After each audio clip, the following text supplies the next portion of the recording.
Welcome back, Scott from Wessex Blades. So, with the long journey of these kukri, I can now present them as virtually finished.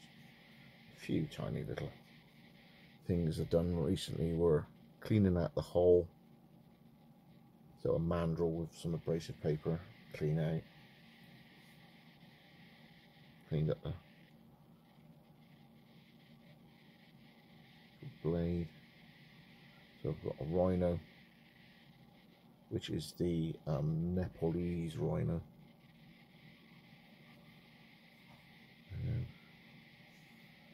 I think mirror image now, Wessex Blades. So near full flat, lovely sculpted scales, really fit in the hand nice.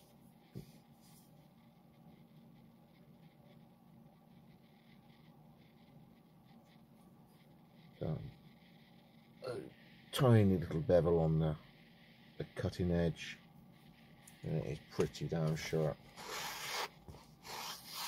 Cuts all the way up. The test that I've got to link in later is not to demonstrate whether or not it can go through something chopping. It's to demonstrate a nasty bit of wood on the edge and then still cutting the wood afterwards. So it's not necessarily whether or not it can go through one go like a competition chopper.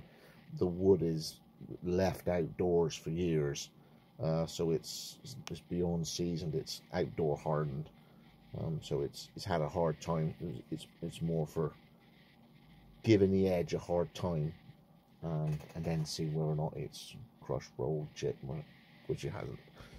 Okay, so it's this one, and a slightly different rear end on this one. So that's that one, and then there's this one.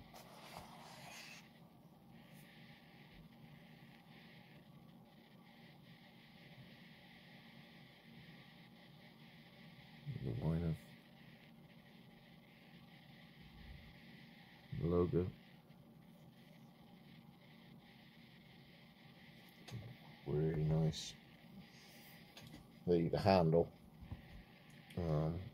in previous videos you see it's micarta at the front and Greek olive, so basically Greek ironwood. Beautiful wood, very stable, and when you're on the grinder it's got a sort of plastic sort of feel to it, so the oils in it are very it gives it as a resilience. So it smells a bit sort of like shed timber, like a creosote smell to it, so no doubt it'll be resilient as it is. And of course I've oiled it in boiled linseed as well. Taken the handles to a 400 finish, which is more than enough. It's got a really nice satin look to it, and with the Spartan pin set against the black, it gives it a nice contrast. It makes it stand out. So Wessex Blades Kukri. Ooh, and it's more of a refined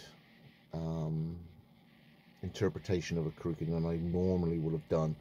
My blades are quite big and trunky, and there's more finesse to this with the distal taper, with the more full flat grind. So rather than a big hoofing great slab of steel with a sort of saber grind on it, there's a lot of lightness going on with this, and a more piercing tip as well. So if you were, I mean, even you were doing food prep, you could pierce things, pierce through packets. It's far more agile than the blade I normally would do. It's just trying to get my craft better. So that can go away again in, I make these little pouches up. So thanks everybody for journeying along. I got the leather work on these to do and then to post away. I do have one set of scales still to go, so they'll be appearing on some other expression of the knife in the future. But the other one I wanted to show in long form on video rather than continually on shorts, because of the way the algorithm rewards shorts for some reason. Cheers, YouTube. So this is my version, so it's pretty close to how this blade was originally made by a man called John Fitzen, who was in I think Salt Lake City, somewhere around there. He had a lot of coverage with Nut and Fancy 8 years ago odd, and the blades that I would want to make were this tank and the Frankenstein. The Frankenstein, instead of the crusadas being bolted on the side, it only had a big stud coming out with a sort of barrel hexagonal nut, a bit like studding in building, where you get threaded bar come down and you could connect one to another with a threaded nut. So just those stuck out the sides. Frankenstein, they called that one. So it was a slightly longer blade. This is more of a well, it was more of a Bowie fighting knife is the way he did it. But for me, it's just, you're allowed to make one of anything. You know, there's fan guys and they've made a Batmobile. So I've made this for me. This is, if I was going to be making a knife, you know, it's this kind of thing. I'd be going, it's just big, burly, butch, does everything. But because I'm not exactly petite, I could do finer tasks with this, and it's surprisingly comfortable, and it's everything in my head that the British Army survival knife isn't. It's comfortable there. Yeah, you remember those guards? Yeah, I never liked those things in terms of a design. It had the British Army survival knife always had great potential. You could always lean the grind out. You could always clip the tip. You could always finish off the scales and make it more ergo. You could always lean it down a little. You could always finish it off better. You could replace the scales if you didn't mind butchering the welds, if you were overdoing it. As a chunky thing to chuck in a toolbox in a Chally 2, it's a hell of a bit of kit. But as soon as you put your hand there, that is way more comfortable than a British Army survival knife. There's the guard that comes up and over, and then the crusada on the side that comes up and over. It's really nice against the front of your hand, as opposed to the guard on the British Army survival knife, which just catches the web on you. It's just horrible, which needs finicking around with, and that's the sort of jobs they did. But something along this side, this shape, this kind of simplistic handle, not necessarily quite so long a pommel.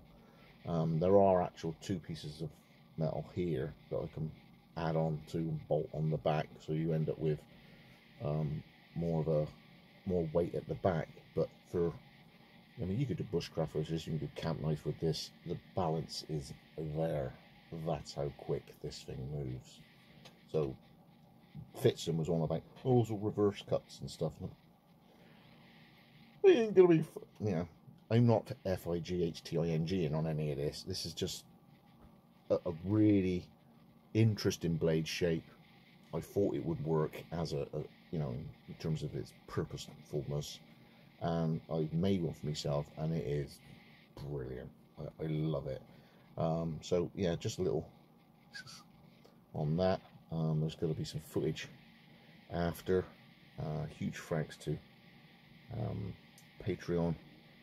There's going to be more interesting stuff coming through. I've got some steel. It'd be really nice to see. So thanks everything. Bit of footage outdoors, and see you in the next one. Bye. Subscribe.